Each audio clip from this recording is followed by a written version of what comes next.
Win number 7. So we are hyped for this game. Black. Back in black. Black's coming out. Come on. Gonna be great. Let's go. Paint it black, baby. Yeah, so black uniforms. Talk to me about the black uniforms, how Nebraska is going all out with their marketing, the changes to the fields, and then talk to me about how if the fans will follow this, because it has always been known as the Sea of Red. This is the first time we're doing a blackout. Talk to me about, you got your ear to the ground. What are you hearing? My ear's all the way in the ground. Message boards. What do you got? No message boards. Not a message board guy.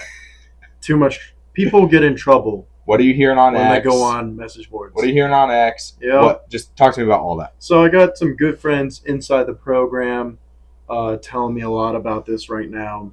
But first I'd like to start with the uniforms, which is like the thing that matters the least in terms of on-the-field product. But they're cool. They're really basic, though. They're really basic. And I know we've wore black shirts with this logo. Yeah, show that logo. Look on the screen right now. If you're listening on podcast, this is the black shirt logo. It is a scroll and crossbones with a Nebraska football helmet on it. It's beautiful. Throw the bones. It's a dope logo. I would love to see it on the football field at some point. Hopefully someday they can do that instead of the N just for one game. That'd be really cool. But these just normal black uniforms, it's just our red ones in black. It's correct? just the red ones in black. Okay.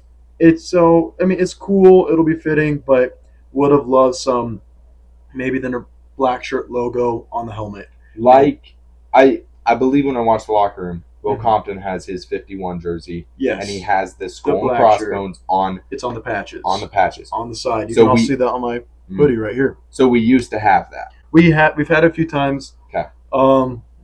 Historically hasn't gone amazing, but that uniform curses don't matter, right? The surrender whites aren't a thing, right? Stop. But hey, we are going the opposite of the surrender whites. We're going from whites, you suck. No one likes you whites. Blacks where it at. Blacks will win the game. Blacks will win you the football game. Whites will lose you the football game. All right? All blacks, surrender whites. We're going all blacks. All right? Just no messing around. Just straight black. All right? That's good. That's what we're going for. Okay. So talk to me about let's talk about football. The program has like changed the logo. It's all black. Dude, all the social media been everywhere. I saw some really awesome things recently. The field, the N in the middle of the Husker field is, I think, going to be black. Social media put this out today. Here's a nice photo for you. I bet I could do a better job in the post edit. Oh, that's pretty good. There. Gonna be dope. Put out some cool things you can do as a screen background. I have another rugby game this weekend, so that'll end before the Nebraska game starts. So I'll be able to watch the Nebraska game as soon as I'm done playing rugby. But that's gonna be cool. Blackout. People are like, oh, the fans aren't gonna wear enough black. It's gonna be cold. Okay. What's the number one coat color people have when it's cold? I know this one. Yes, Brady. Black. Yes. Everybody's gonna be wearing black. You might see a few reds in there, probably like a few older gentlemen or gentle ladies out there like, oh, I didn't realize we're all wearing black today. Are we at an Iowa game? No, lady. It's, you just didn't get the memo. That's okay. I have a question for you. Yeah. There's going to be a sprinkle of red. Probably. Is it going to look like a sprinkled chocolate donut? And if so, does this contribute to the Uber Eats allegations that football is all about selling food? Have you seen those commercials? We're already the corn huskers, Brady. Oh my gosh. It's always about selling food. You get your Runza in the stadium. So right. There's corn in Runza, wheat and stuff. Valentino's Pizza. I don't know if there's corn in that, but that smacks. It's amazing. Shout out to you. Beer's made with farm materials too. Look, everything's about food. If it looks like a sprinkled donut, it's about food. Wow. It's about food. It makes us money, though. Yeah. It's going to look cool. And even when we do the Sea of Red, this year, been a little worse than other years. A lot of people wearing non-red colors. I'm even a victim of that. I've done that. I've gone to a Nebraska game and not worn red before. Wow. But you've changed. You've understood why you can't be doing that. I understand why I can't be doing that. That's I'm good. better. I'm a better man. You're a better man. I'm a better man. You're a better man because of it. Yes. about that. Okay, so black shirts, blackout, drone shows. Love the drone shows. Best drone shows in the country. In-game experience is going to be elite. Elite. Hopefully everybody's very energetic with what they're drinking. It doesn't even have to come from that. It doesn't have to, but it certainly it might helps. help that just like the loudness and just craziness of some fans, but we don't want to support drunkenness. No. However, we do believe it is a sin. However, it is a thing to take into consideration because people will be drunk. Yeah. And so it will have an impact on how they watch the game and how they act when they're there. And so it's fine to talk about, but don't get drunk. And if you do, nope, support the Huskers. Okay. Anywhere, just wherever you are. All right. Go outside, yell, "Go Big Red" at your neighbor. Especially live in Boulder, Colorado. No, you might get shot. I hear they love it when you do that there. So, horrible place, by the way. Anyway. Are we ready to get into Let's get into football. Let's get into football. All right. So, you have done a good amount of research on Mayava. Yep. And not Myalata. Mayava. So talk to me about the USC offense, how they match up against the Nebraska defense, what we're going to see, a lot of points, things like that. Everybody's always thinking about passing anyway. Passing. Obviously, people talked about how they ran the ball pretty well against Michigan, ran the ball pretty well against some other teams. They say Nebraska, not a good rushing defense, No, we're not. At times we can be. Overall, no. But I really don't think that's like the key stat here. But let's just go over it real quick. Okay. USC passing game, elite. They through certain situational stats, their passing offense has been like around 69% completion percentage, completion rate.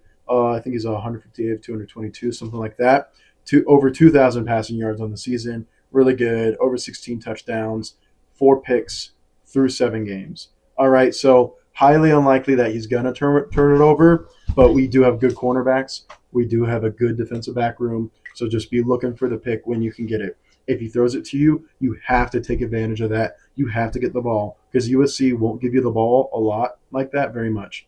On first down, they're 92 for 70. 76% on first downs. They're 70. Wait, what? 70 for 92. 76% completion percentage on first downs.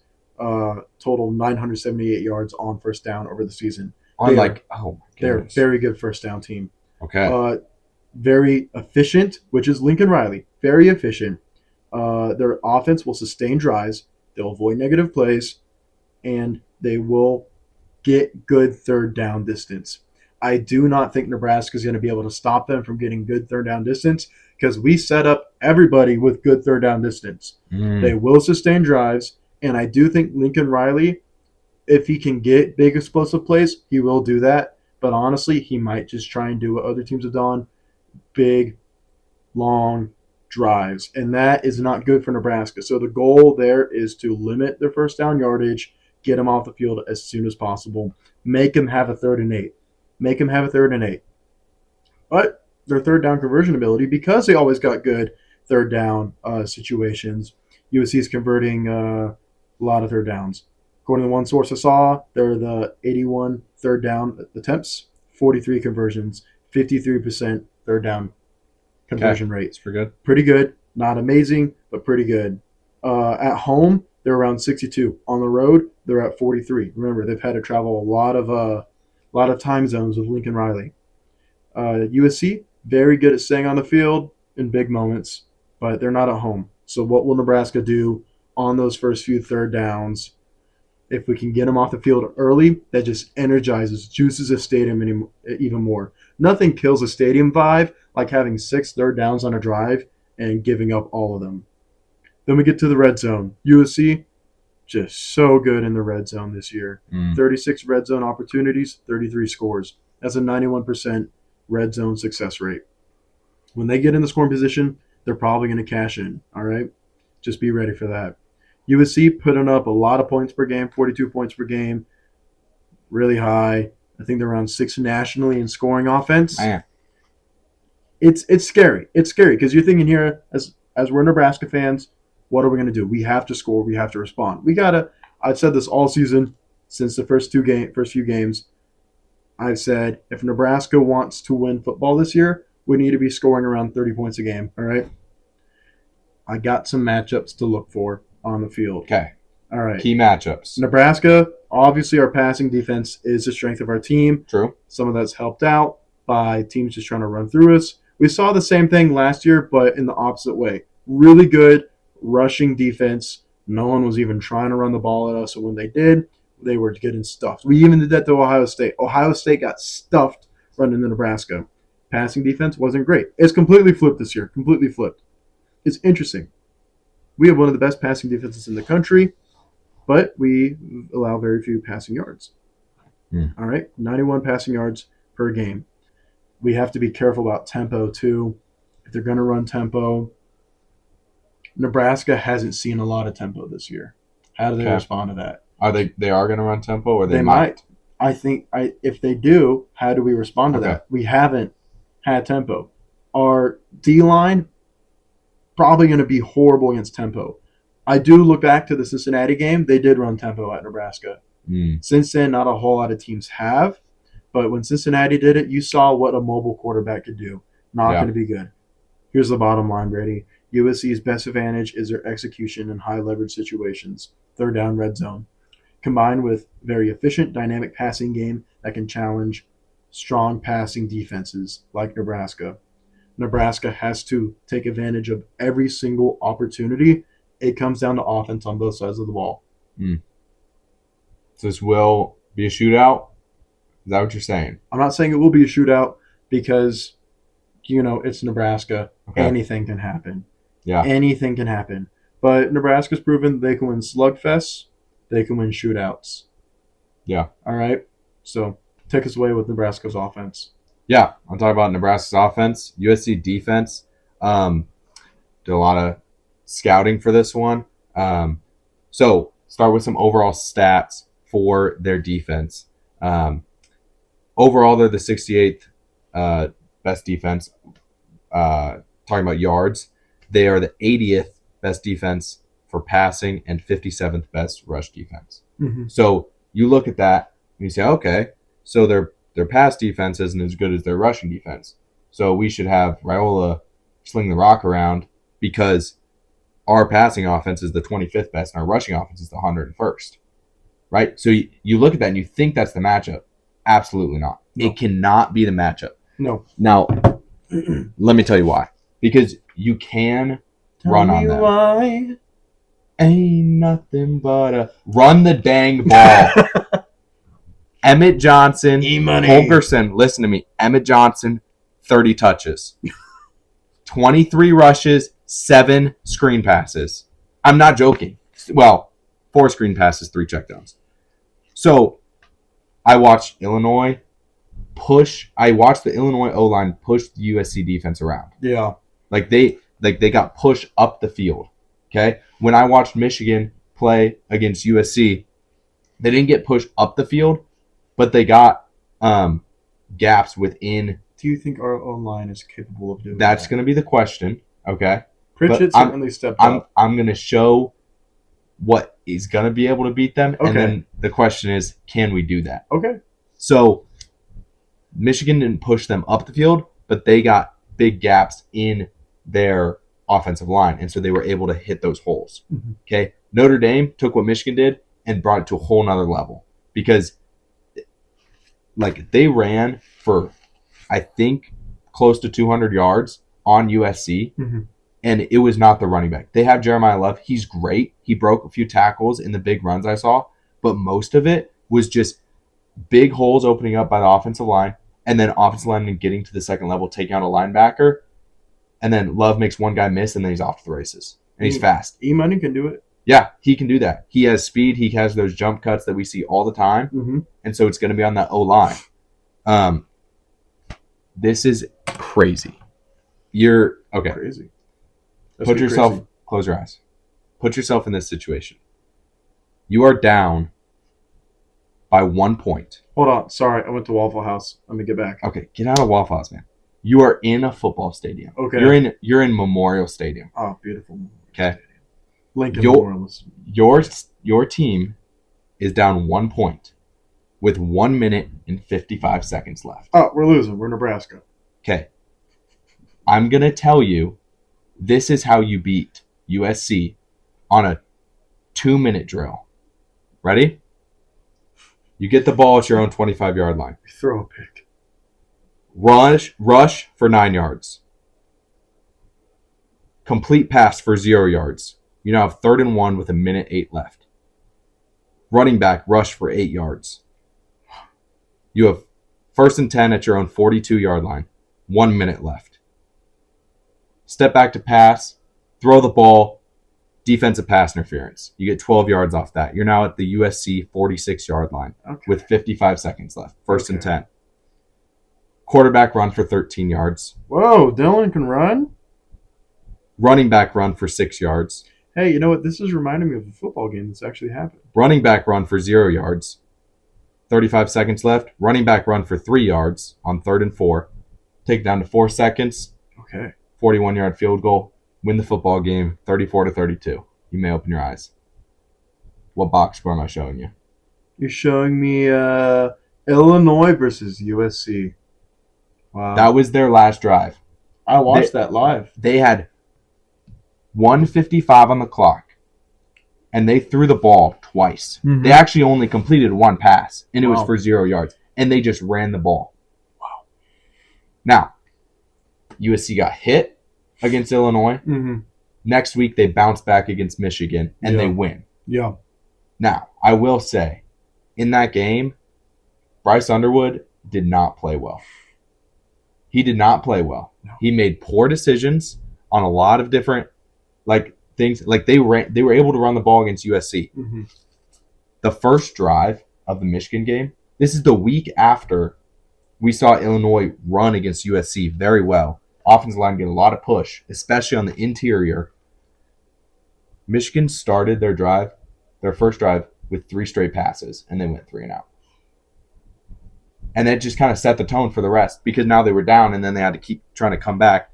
So they were all hopped up on, we beat Nebraska. Bryce Underwood looks so good. Yeah. All that juice. Yeah. And then Bryce Underwood did not play good in that game. No. So I saw, especially in the Michigan game, the USC linebackers filled gaps very well, even if Michigan was able to make a hole for the running back. Haynes played for a little bit, but then he got taken out due to injury. Marshall, still a really good running back. He would hit the holes, but then there would be a linebacker right there. USC's got some big bodies on defense. They got a really lengthy linebacker too. Yeah, they're not as big as a normal Big Ten team would be at the defensive line level. Neither are we. Correct, but they are quick. Yeah. But that means teams can push back and they push over that defensive line up the field and be able to create those holes. Yep. So you can run on them. We know that. Yep. But why do you need to run on them? Because we need to control the clock. Yes. You were talking about how they score 42 points per game. Yeah. Can't let it happen. The only way to limit that, because our defense is going to give up those points because USC is such a potent offense. Yep. And so it's not a knock on our defense. It's just a reality. Mm-hmm. And if we hold them to 17 points, great, we will win this game. Mm-hmm. I just don't think that's going to happen unless we're used to low-scoring games right now. Though we are used to not getting a whole lot of possessions, and I don't think USC is used to that type of football. And so if we can play this game where we control the clock by running the ball, sustaining drives, because we can do it, but if we control the clock, we have to convert. Yep. When we get into the red zone, we have to score touchdowns. Yep. If we get into their side of the field, we have to get points, even if it's just a field goal. But once we're in the red zone, we have to capitalize. And that's where we see a little bit of an issue, not much of a power running back on the team that we really trust to put the ball inside the 5. But Emmett Johnson is still a great running back, and Dylan Iola can make plays, get him outside the pocket, bootleg, throw the pass, but we just have to score inside the red zone. Got to get the offensive line moving around too. Got to, like you said, get some situations where Raiola's not just standing back there.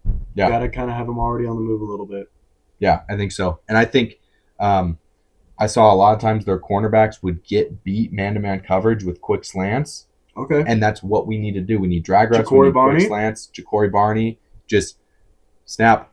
There he is. Would Throw it. love to see Ja'Cory Barney break a tackle in this game or make someone miss. Hasn't done that in a while.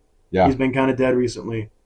But at any moment, him, Danke, or an Isaiah Hunter can pop. And we're going to need more than 2 of them to pop this game. We need some popping, all right? Yeah. And then no mistakes. No mistakes. No mistakes from Dylan Raiola. If I could see us winning if he throws 1 pick. If he throws 2 or more, we're done. Mm-hmm. It's over.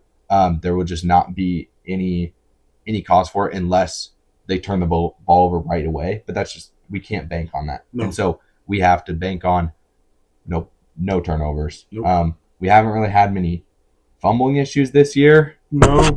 And so, hopefully that continues. I haven't seen much of that. Is this even wood? I don't know. Probably not. Probably not real wood. There you go. But those interceptions could come back to bite us. That is wood. That is wood. That is wood. All right. And like you keep bringing up, do we have the O-line? It will come down to that. We have a good center. We have a good right guard. Evans, Spindler, Pritchett's starting to come on. He is a big body. We're not talking about pass protection right now. We're talking about rush, like running defense, running O-line. Can we make those holes for Emmett Johnson to get into? Better. Harburg is a good blocker. We see Danke, Hunter, Barney. They're all committed to blocking for those running backs. So do we pull something sneaky out with Harburg in an RPO situation too? Get him up the seam? Potentially. Would love to see. He's got the speed for it, man. He is a big guy with speed. He does. I think get some wrinkles in there, yeah. But it all has to be founded on a ground game that's established and rushing the ball 5 yards per carry, grind them out, and convert third downs, convert in the red zone. Yep. It will be a tough team. USC is good. They lost by 10 to Notre Dame, but I will say to take back, they had the lead against Notre Dame in the second half, and Notre Dame took back that lead with a kickoff return touchdown. And then they ended it out from there with to go up by 10. Yep. And so it was a close game, ended up being 10 points, but it probably played more within the spread than the number of 10 suggests. We got to go out there, put our neck on their throats for 4 quarters. Put our neck on their throats? Whoa. That's kind of weird, man. Put our foot. I need more cranium. Dude, put so our more. foot on their throats for 4 quarters. Yeah. I'm not saying like smash mouth foot. No, I'm just saying just like keep the pressure on them. Just keep the leverage going. That's what we need. Can't let up. Yeah, it's a huge game. It's not a must-win like Northwestern is, but I think it is a statement win for Nebraska if they do make it. They're 6.5-point dogs at home.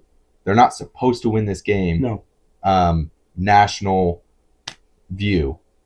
But if they do, it would be safe to say that Nebraska is back and Matt Rule has made that third-year step. Yes. I think he's already made that third-year step because we are responding from losses and winning. Yes. And so there's been a step from last year. This can be a leap towards it. That puts us into a better conversation for the playoff it has to be in future years. I'm saying it has to be. And I'm going to say this is a must-win. Maybe not for the team. It's a must-win for the fans. How many times have we had hyped up electric environments and be let down in the end? Already had one earlier this year. Illinois last year, 400 sellout, 400 consecutive sellout. Just beautiful environment, drone shows, so much hype. Night game, lose. I cannot put must win. I can put absolutely need a top 25 night game win. We haven't had one in so long. All those things mixed together. We need this badly. I think it puts a lot of pressure on one game. There is pressure. There should be pressure. This amount of pressure should be there for every game of the season. But think about the fans who pour way too much of our lives and attention into Nebraska. I'm just saying, athletics. if you say this is a must-win and then they lose, Now, you're demoralized after a loss. I will be demoralized. To a good football team. Now, if we get crushed... Defend Lincoln. Defend your home. We haven't been defended our home against good teams in who knows how long. I can't tell you. It's been like 9 years. All right. I think Northwestern was a must-win. This is a if we win, which we must do. We need to if we want to make a statement. We must win to make a statement is what you're saying. Yes. So it is a must-win to make a statement. So it's a must-win game. To make a statement. But I'm saying... We need to make a statement. Okay. That's fair. We haven't... Iowa State. Oh my God.